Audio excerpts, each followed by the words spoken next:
si Banat Boy. Ako si Banat Boy. Ang inyong Banat Boy. Mandigma.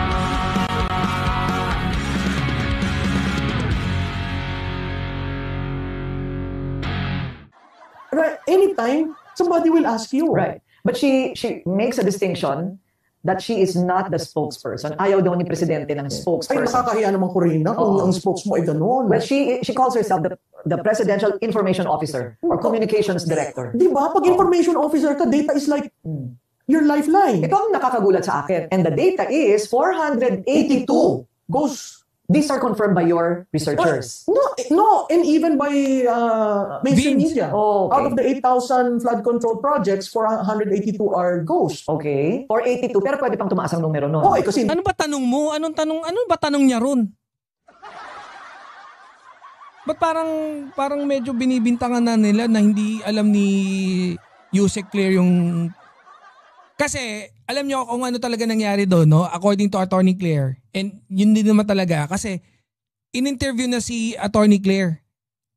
No? Nag-overlap sila na marami nang nasabi si Attorney Claire, marami nang diniscuss, marami na rin sinabi. And then, hindi nila alam na magkakaroon pala ng diskusyonan na aakyat to si Baboy.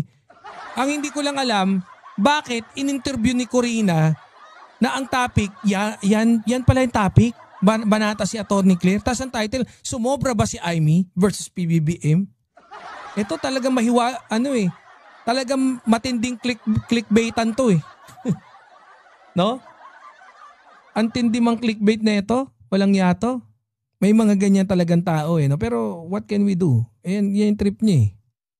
Wala to, sira ulo tong mga to. Ginaganyan nyo si Yusek. Kaya ako pag si Mar Rojas nakapasok ulit talaga sa gabinete ni PBBM, magagalit, mabubuisit na talaga ako. Magwawala na, mag-uurimentado ako. Sabi ko sa inyo, kagaya nung unang sinabi ko pag si Magalong na Doding Daga nakapasok, mabubuisit ako. Ito ninyo, tinanggal ni PBBM. Diba? Ganun ako pag yang si Mar Rojas nakapasok, mabubuisit ulit ako. PBBM ha. I-note nyo na yan. Diyan sa PCO, i-note nyo.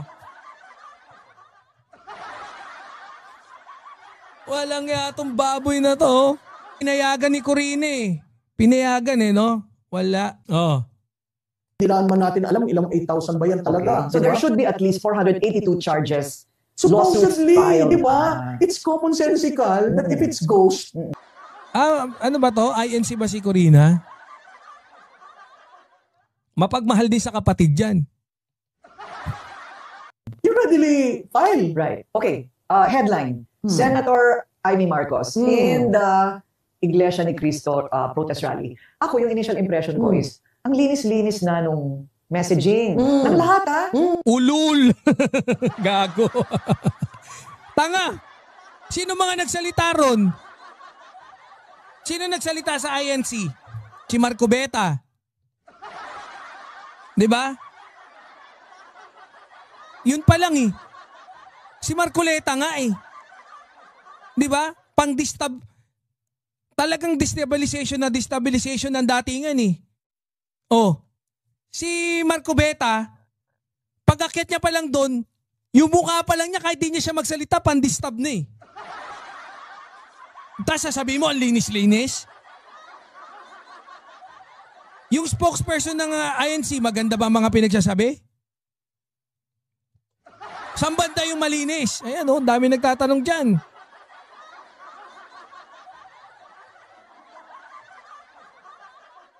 Malinis ang pungal. Saan ba nagsalita sila Di ba nagsalita? O sa yon sa rally nung kabila, sa EDSA yata nagsalita sila no? Si Singson. Di ba? Nakaparallel yung rally nun eh. Oh. Si Singson, si Belica, Yung mga nagsalita, pero dun sa kabila siguro yon, no? Yung messaging. Alam nyo ba yung messaging dun sa ano? Alam nyo kung ano talaga nangyari? Kahit malinis pa yung rally ng Iglesia ni Cristo, dito sa UAE, merong isang, yung dun sa balita, na pinakita yung milyon-milyon na 100,000, 600,000 na ipon. Tapos may isang tight shot ng separate na rally nakalagay BBM resign. Wala man dun sa rally ng iglesia ni Paquito yata yun. Ewan ko kung iglesia ni Nino ba yung inano nila. So, yung iglesia ni Topa Kids. Tapos, merong isang tight shot na kung saan yun talaga malaki. Resign BBM. Galing doon sa kabila. For all we know, hindi naman hindi alam nung newspaper dito or nung news anchor or kung sino man yung editor na nag-edit para doon sa isang newspaper dito. Hindi nila alam na hindi yun magkasama. Ang galing niya, pero hindi ako naniniwala eh. Yun talaga din yung target nila. Yung global. 'Di ba? Yung pangmalakihan. Yung Net 25 na kung saan 'di ba mga ano rin yung mga nagsasalita diyan, mga iglesia ni Topa Kids. Oh. Ano sabi nila? 'Di ba kinolekta nila yung mga footages? Footages talaga ng iba't ibang ano. Sa tingin ko baka pinatanggal ni Atty. Claire to eh. Dapat to medyo mapanira tong interview na to. Oh, handa na ba kayo? Oh, handa na daw. Sira ulo talaga to.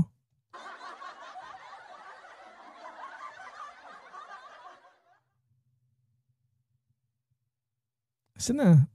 Placards, ka-Edwill, malinis, walang pangalan, walang pinabababa sa pwesto, transparency na kami. How yun yung sinasabi ko guys mali yan. Talagang sa tingin ko, wala, planado talaga nila. Malinis. Utot!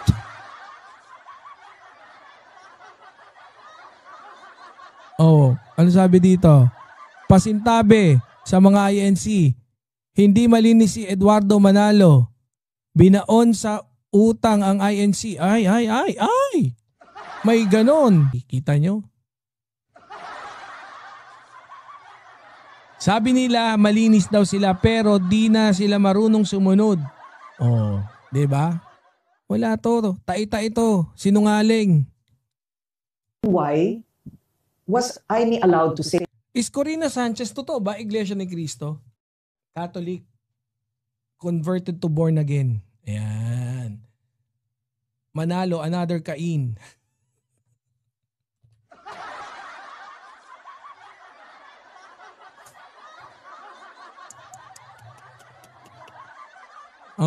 All those things on stage. Siguro, una ko rin, ang kailangan nating tingnan, matagal ng debate internally kay Senator Amy, yung do I admit, ang tagal na yan, from day one of this administration. Admit what? Admit that he is a user. Because she was a witness. Yes, she knew about it. Tapos, binawi eh. Magkaiba yun She is a witness and she knew about it. Magkaiba yun. Wala ka, mali eh. Yun palang pagsisinungaling ano ba talaga yung totoo? She is a witness or she is a user? She know it. Malaking pagkakaiba yun. Pagkahihimay-himay mo yung mga pagsisinungaling na ito mga to. Grabe, no?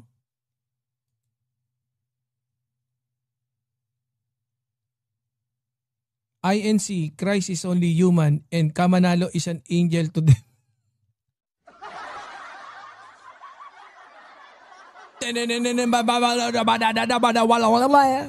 Kaya pala okay sila magsama-sama doon, no? Sino pa isa? Sino ba yun?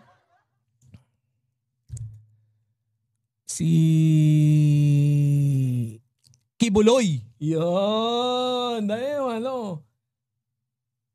Mas mataas pa si Kibuloy kaysa sa kanila pala. Angel lang yun eh. Di anak ng Diyos yun eh. Siya na yung Kristo eh.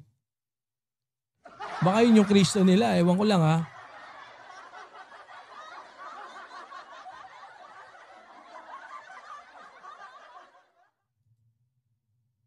Nung dumating yung eleksyon, dumating na naman. Hindi, admit mo na lang para hindi ka, to save yourself. Because it's a shared brand. The brand of Marcos is shared. So whatever sins of that brand becomes now a burden for the senator. At nakita naman natin, dumaos siya. Di ba? Nasa dulo siya noong 2025. And yet, nasa tingin ko masyadong masakit na sabihin niya publicly. Tanga din to eh. Hindi naman siya binoto ng mga DDS eh. Talagang wala, mahina talaga DDS. Hindi naman siya binoto ng mga DDS. Ang bumoto yung mga taga Ilocos. Mga taga Norte. And then when she came back from Geneva, recently, merong official trip doon yung Committee on Foreign Relations. Nakiusap siya kung pwede siyang tumayo sa stage. Hindi namin alam kung ano yung sasabihin niya. And yet... Bakit? Iglesia ng Cristo si Malutikia? Hindi daw nila alam eh. Walang nakalagay eh. Sabi huyo eh. Huyo, pakyu sabi. Sabi Malutikia, what? Malutikia, who? Sorry, Malu. Huyo ka daw. Merong point na kailangan ko na bang sabihin. So what happened last night was essentially she was given a platform to finally admit. And she did that in a very courageous way kasi napakahirap. Pero in the same way, if you read the speech. Anong napakahirap? Daling-dali nga lang si Aiming sabihin eh. Biruin mo, wala talagang wala siyang yung matatawag dito, talagang walang kakonse-konse. Parang talagang lang, normal lang. Nag-aayos pa ng buhok eh, di ba? Halika na, ading! Kasi mahangin. Sabi ko yung body language niya eh, iba eh. Iba talaga. Hindi mo kayo na lang, kayo maglokohan dyan, pero kami, no. She was very careful of the culture of Filipinos, the family. No careful, tanga. Ito yung analyst, political analyst na bobo. Grabe naman kayo. Botsyog na ba? Botsyog na. Bopol pa. Maling-mali kayo dyan. Role kasi nakikita mo, she was referring to the president, kung buhay ang ating ama, siya ang nag-aalaga sa atin. Ngayon bilang panganay, responsible ko kayo. And then responsible? Anong responsible? Yan ba gusto mong ituro? Good morning, Mayor Vico. Ma'am Joanna. Mentioned na pahinga na tayo, ading pahinga na tayo. Uwi na. Anong? Guys, nakita niyo ba yung speech na pinakita natin kay PBBM? Ano sabi ni PBBM? Ano sabi ni PBBM? It's hard to fill his shoes. Now that he's gone, I'm acting as the head of the family. Not only the family, but also head of the political aspects of the family. Tapos sasabihin mo ganun. Mali ito. Ang daming mali rito. Ang daming kasinungalingan. Tayo. So there was no call for resignation. It's just a plea from a sister who was involved in the 2022 elections and nakadamit ng INC. Hindi, baka siguro nagsuot lang siya noon. Pero hindi daw eh. then after winning, she's like frozen delight. So 3 taon na silang hindi nag-uusap kahit gusto niyang tulungan ang kanyang kapatid, kahit gusto hindi siya makapatid. Kahit hindi sila nag-uusap. Laging nananawagan si Aimee gamit ang Diyos. Hindi lang namin alam kung Diyos niya rin kasi si Kibuloy. Maraming nakapaligid na demonyo sa kanya. Sabi? Naalala niyo ba yung una?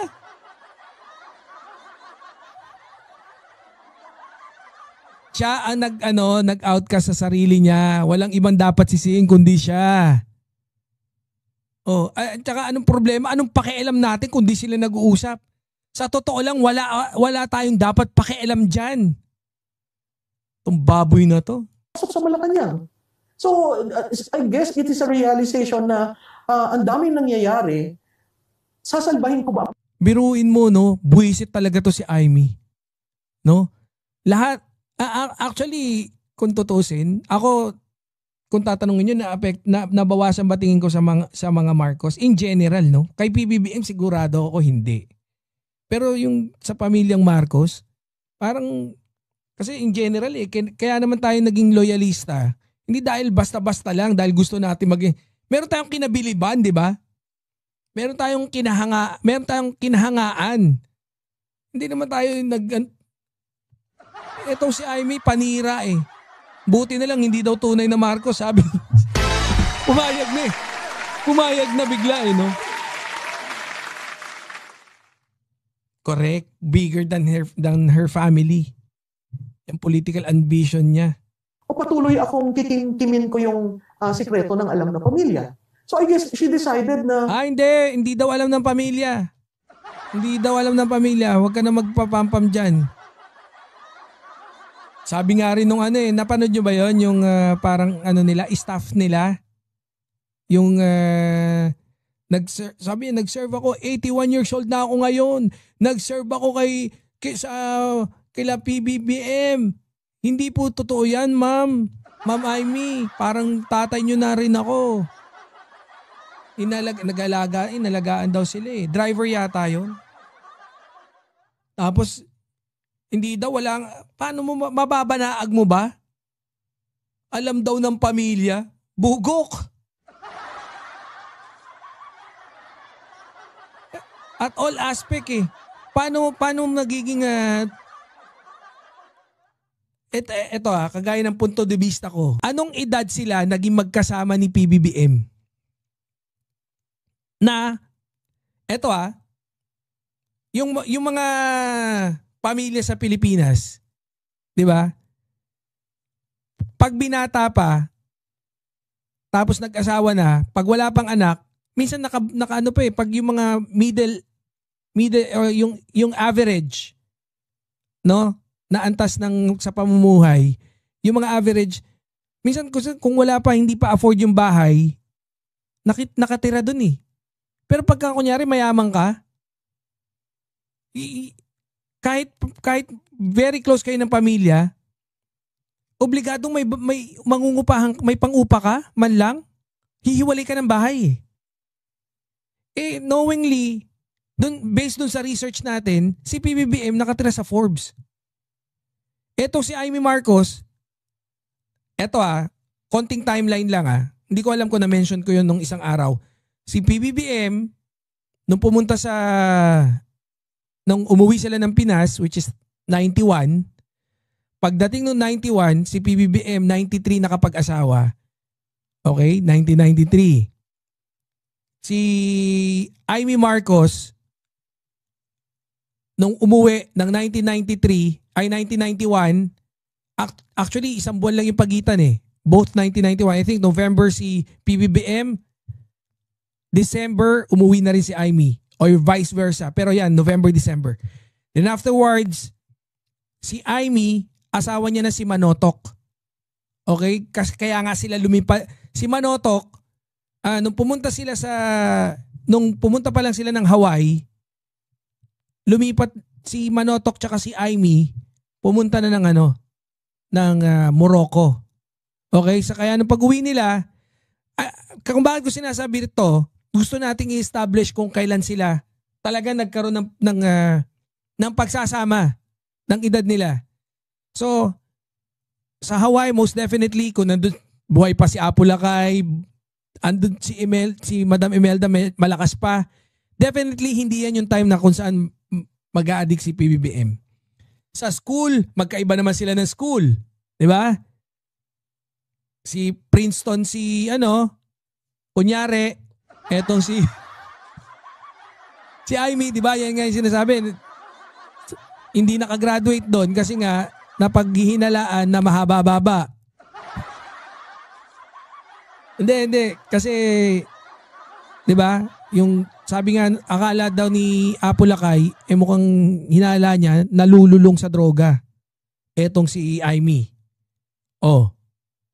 Ano pang after that?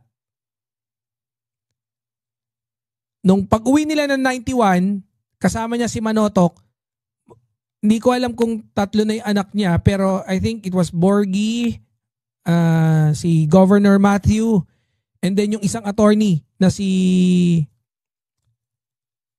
Ano pangalan ng isa? Mark. I think it was Mark. 'Di ba? So kung yun yung nila, 'di ba? May tatlo, yung tatlo daw nagiging sakitin.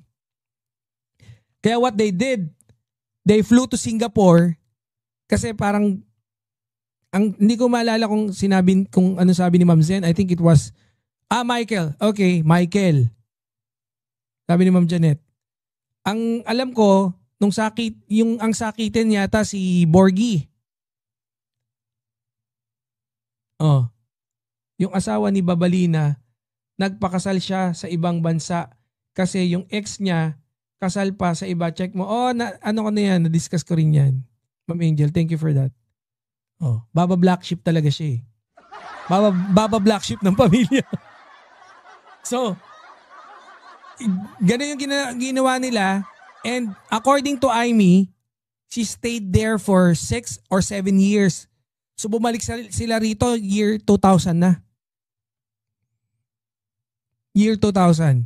Mga ganon. Kasi kung 93, nung umano sila, or 91 pa lang, kinasal si PBBM 93, kung nakita niya talaga na nagda-drugs, hindi na-gets niyo ba yung pinupunto ko?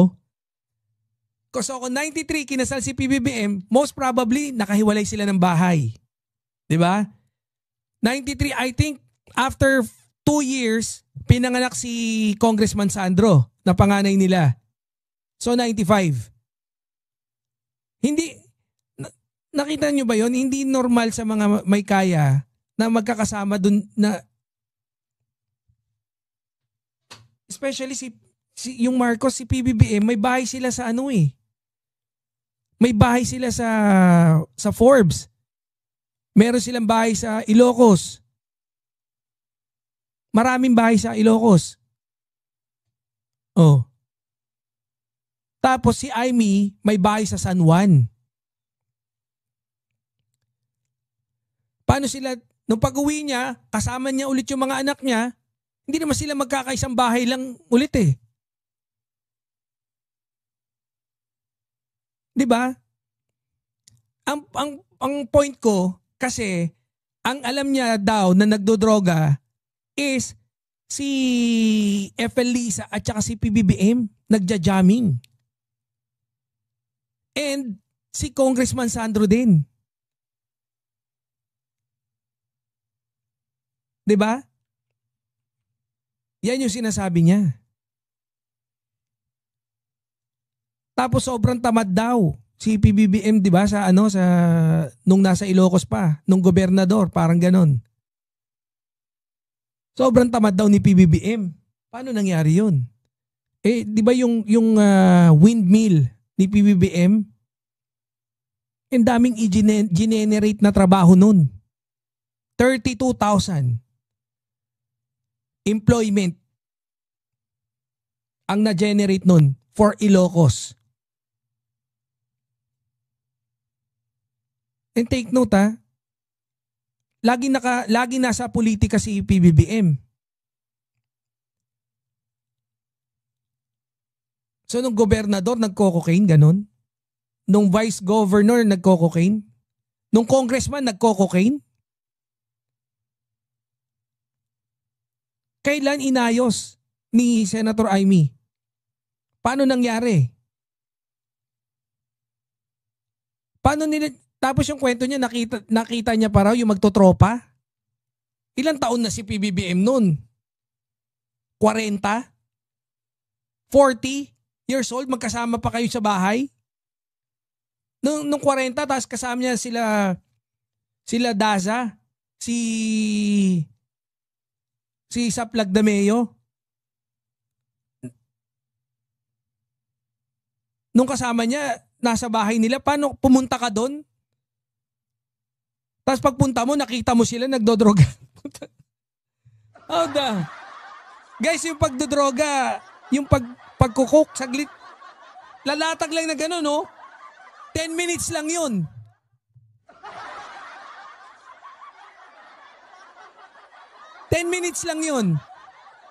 Kung hindi kayo, kung hindi kayo magkasama sa bahay, mababa yung probability na mahuli mo. Yung may-ari ng bahay, mahuli mo na nagdodroga siya doon. Kahit nung barkada, mababa yung probability.